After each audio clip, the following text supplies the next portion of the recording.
Bapak Ibu Saudara dan rekan-rekan, ini beberapa rekan join ya untuk belajar bersama. Nah, materi kita itu Injil Yohanes, eksposisi Injil Yohanes, dan sudah sampai di pasal 6 ya Saudara. Kemarin ayat 1 sampai 14 yaitu tentang mujizat spektakuler ya. Yesus memberi makan 5.000 orang laki-laki. Ditambah istri-istri, anak-anak, wah itu bisa mungkin 10 ribuan ya saudara. Dengan 5 roti dan 2 ikan mereka kenyang, lalu dikumpulkan ada sisanya gitu ya. Nah, kesimpulannya kita lihat setelah ada mujizat itu ya di Yohanes 6 ayat 14 sampai 15. Kita boleh lihat di sini ya, ketika orang-orang itu melihat mujizat yang telah diadakannya, mereka berkata, dia ini adalah benar-benar nabi yang akan datang ke dalam dunia. Karena Yesus tahu bahwa mereka hendak datang dan membawa dia dengan paksa untuk menjadikan dia raja yang menyingkir pula ke gunung seorang diri. Saudara, kalau kita melihat perikop ini, ya, orang banyak yang kelaparan sudah diberi makan, kenyang, bahkan ada sisanya. Lalu mereka mengatakan apa, saudara? Benar-benar nabi yang akan datang ke dalam dunia. Nah, kita ingat orang Israel itu kan berharap akan datangnya Mesias, gitu ya, saudara. Nah, apakah Mesias sudah datang? Nah, sebenarnya mereka masih ragu ya, saudara. Makanya dia berkata, dia ini adalah benar-benar nabi yang akan datang ke dalam dunia. Ya, kenyataannya kan mereka menolak akhirnya. Nah, lalu ayat 15, Yesus itu tahu ya mereka, ya ini saudara, ada kalimat, ada kata ya dengan paksa. Ya, ini kan gak enak ya saudara ya. Yang bersangkutan belum tentu ditanya mau apa tidak, tapi dipaksa untuk dijadikan raja. Ya, mungkin orang pada umumnya mau ya dijadikan raja, pemimpin. Ya, padahal jabatan pemimpin itu kan jadi rebutan ya Bapak Ibu ya.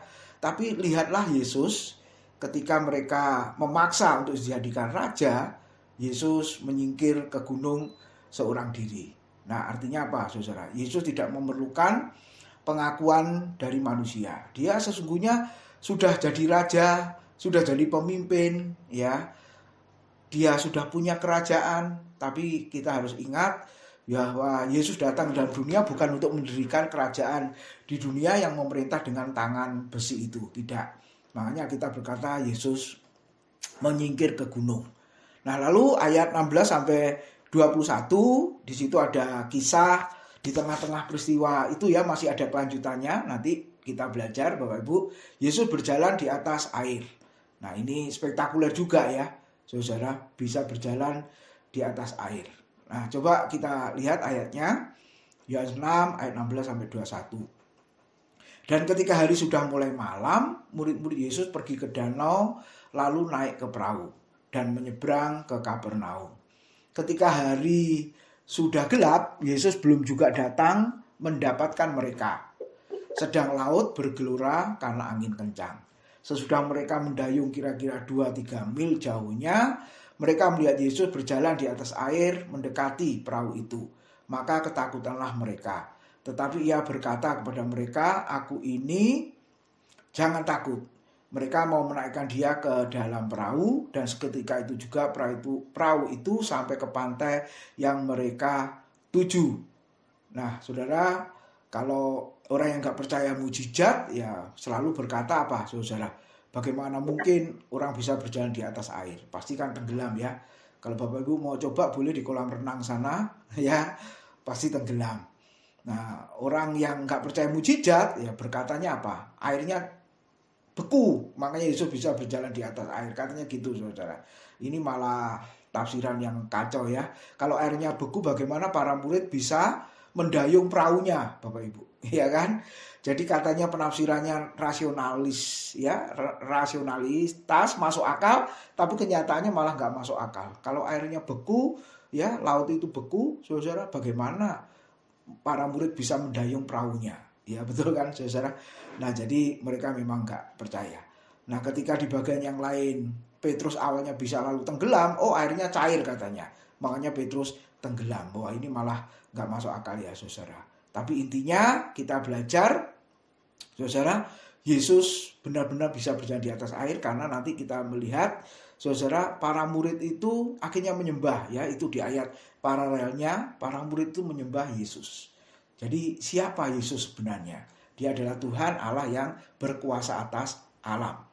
Nah, coba lihat para murid naik perahu tanpa Yesus, saudara. Ya. Kemudian Yesus naik ke atas bukit untuk berdoa seorang diri sampai hari malam. Nah, kita lihat ada saatnya berkumpul bersama-sama dengan banyak orang, tapi ada saatnya menyendiri. Nah, ini mau menunjukkan apa aplikasi praktisnya. Ada orang yang senang beribadah bersama-sama, berkumpul, ya bisa puluhan, ratusan, bahkan ribuan orang. Tapi jangan lupa, saudara, ada saatnya kita sendiri, ya seperti Yesus sendiri, seorang diri untuk berdoa atau beribadah secara pribadi. Nah, ini yang harus kita ingat ya. Setiap hari, setiap saat, ya kita bisa sendiri, tapi ada saatnya kita bersama-sama. Nah, malam hari ini kita bersama-sama dengan saudara-saudara yang lain. Ini yang tidak boleh kita lupakan. Karena Tuhan mengatakan Yesus sebagai manusia, dia berdoa. Ya, menjauhi kerumunan banyak orang, lalu secara pribadi dia berdoa. Nah, saudara, kita melihat tanpa Yesus para murid mendapat masalah. Betul ya, angin badai itu. Seperti yang saya cari gambar itu, saudara. Nah, pertanyaan bagaimana hidup dengan Yesus? Apakah tidak ada masalah? Ya ternyata sama saja Bapak Ibu. Ada Yesus pun juga ditimpa masalah. Para murid tanpa Yesus berlabuh, ditimpa angin badai. Lalu Yesus ada di perahu juga. Matius 8 ayat 23-27. Para murid juga ditimpa masalah angin badai, angin ribut kata Alkitab. Nah, jadi mau menunjukkan bahwa kita ini orang yang sudah percaya kepada Kristus, saudara, ya bukan tanpa masalah ya, selalu ada. Ya, pergumulan, tantangan dalam hidup kita selalu ada, saudara. Dan Tuhan tidak pernah menjanjikan selesai dari semuanya itu. Tapi yang terpenting adalah bersama dengan Yesus. Nah, ini, saudara. Ya, bersama dengan Yesus. Ketika ketakutan menimpa, Yesus berkata, jangan takut. Ketika kesusahan datang, Yesus memberi penghiburan dan kekuatan, sukacita kepada kita. Nah, itu yang penting. Nah, saya percaya kita semua mengalami ya pengalaman hidup iman kita, saudara, di dalam pengiringan kita kepada Tuhan. Nah, hidup orang Kristen sekali lagi bukan tidak ada masalah, tetapi diberi kekuatan Tuhan untuk menanggung masalah dan pergumulan hidup tersebut. Sampai Paulus mengatakan apa? Coba kita lihat, saudara, Filipi 4 ayat 13. Ya, boleh seorang membaca, Bapak Ibu? Filipi 4 ayat yang ke-13. Kalau sudah menemukan, boleh seorang membaca Filipi 4 ayat yang ke-13. Ya, Sarifah ya. Segala perkara dapat kutanggung di dalam Dia yang memberi kekuatan kepadaku. Ya, terima kasih. Ini pengakuan dari Paulus yang dia sampaikan ke jemaat Filipi. Segala perkara dapat kutanggung di dalam Dia yang memberi kekuatan kepadaku. Ingat, Paulus itu ketika menulis surat Filipi, nah kalau kita belajar pengantar perjanjian baru, dia ada di dalam penjara. Ya. Nah, di Filipi dia di penjara 2 kali ya. Yang pertama di Kisah Rasul 16 itu akhirnya lolos melalui pujian dan doa. Tembok-tembok penjara retak, terjadi gempa bumi, lalu borgol-borgol juga terlepas. Nah, itu yang pertama, dia lepas dari penjara. Tapi yang kedua, saudara, di mana dia tulis surat Filipi, 1, 2 Timotius itu ya, Titus, Filemon. Nah, itu dia nggak keluar dari penjara, saudara. Bahkan 2 Timotius itu suratnya yang terakhir, sampai dia mengatakan apa? Saat kematianku sudah dekat. Dia tahu karena sebentar lagi dieksekusi dengan hukuman mati, dipenggal kepalanya oleh Kaisar Nero pada saat itu.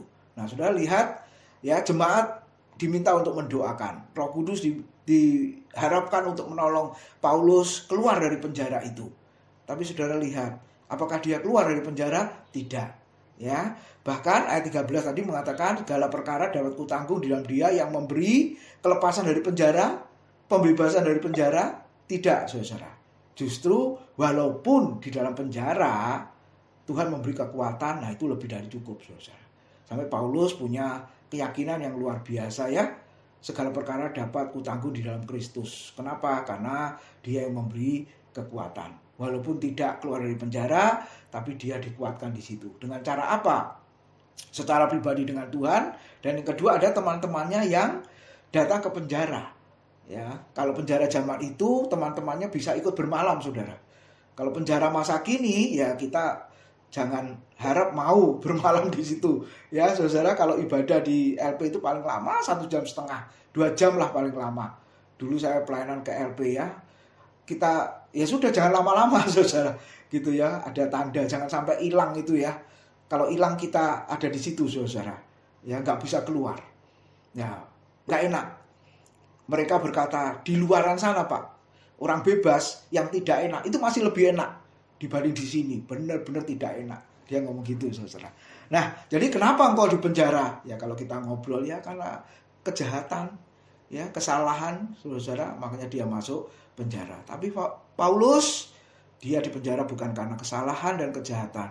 Dia di penjara karena Injil. Bahkan dia mengaku apa? Walaupun aku terbelenggu, tapi Injil firman Allah itu tidak pernah terbelenggu.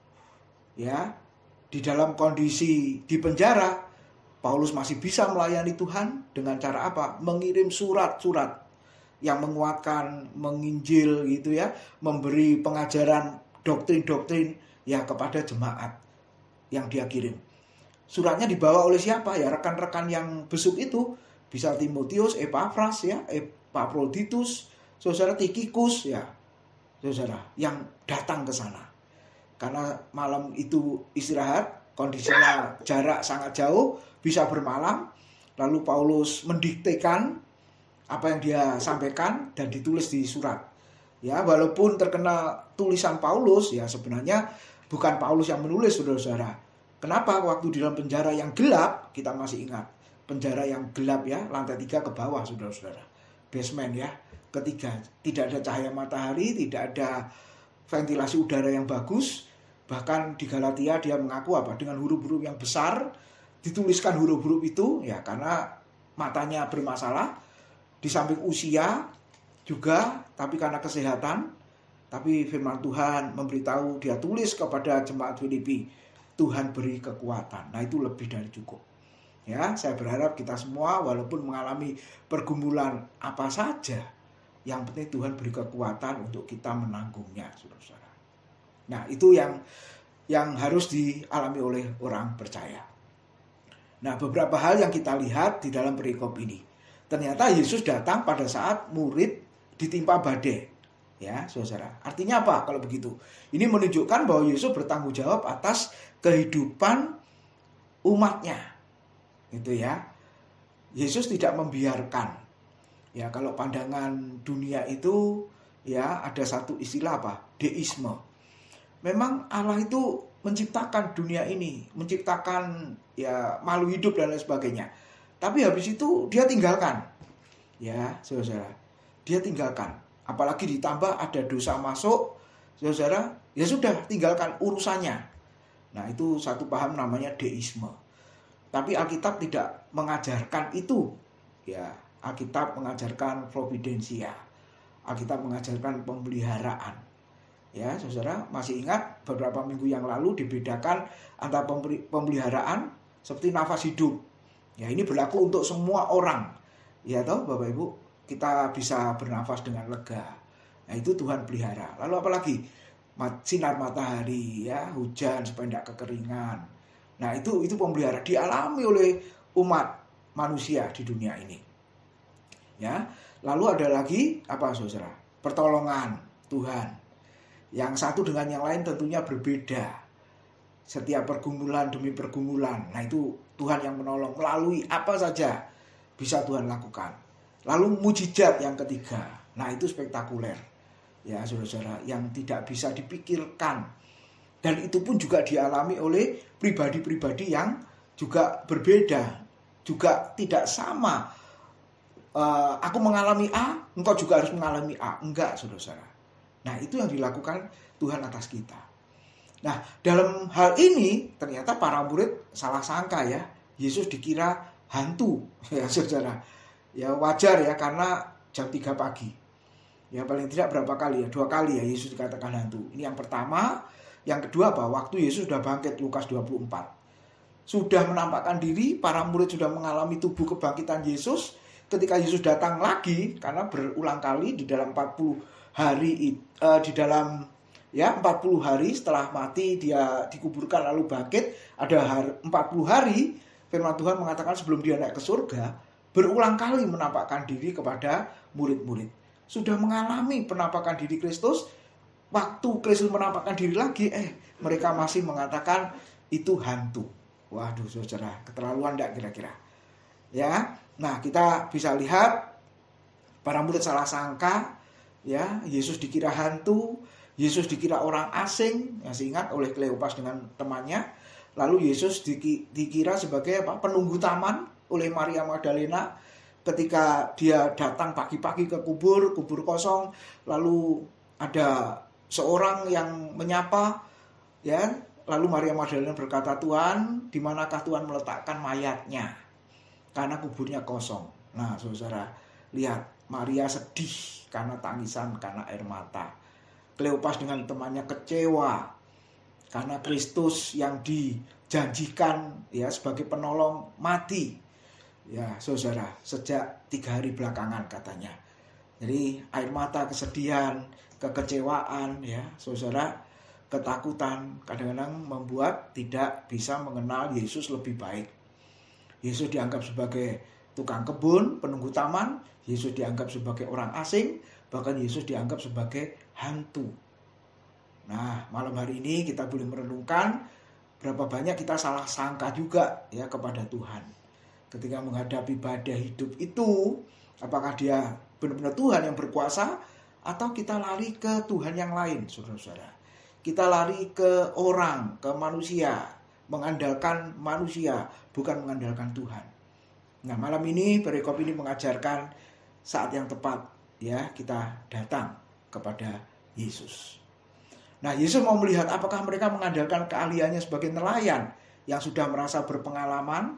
Nah, iya, ini saudara-saudara ya, tidak langsung saudara, berseru pada Yesus. Kalau di bagian yang lain itu Yesus tidur di buritan kata Alkitab, di dalam perahu itu. Ya, mereka diombang-ambingkan. Kalau saudara lihat ya, kenapa tidak langsung membangunkan Yesus? Ya, malahan ayat itu mengatakan apa? Yesus dibiarkan tertidur di sana. Ya, saudara. Nah, mereka menunjukkan semua nelayan sebagian besar profesional. Mau mengandalkan keahlian, pengalaman, kemampuannya sebagai nelayan untuk menghadapi badai itu. Tapi lihat, kemampuan manusia, kekuatan manusia tidak sanggup. Nah, ketika mereka tidak sanggup, barulah mereka membangunkan Yesus dan dengan suara keras, "Guru, bangunlah.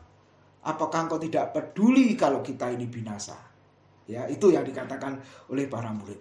Dan apa yang disampaikan oleh Yesus, saudara, ya, yang kedua nanti kita akan lihat, "Tenanglah, aku ini, jangan takut."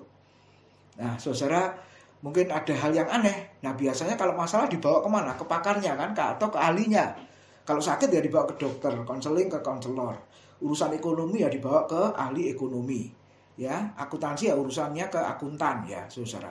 Lalu urusan angin di laut biasanya ditangani oleh nelayan yang sudah profesional seperti murid-murid Yesus. Tapi lihat siapa Yesus? Ya, di samping para murid mengenal Yesus sebagai guru, tapi kan mereka mengenal Yesus sebagai tukang kayu.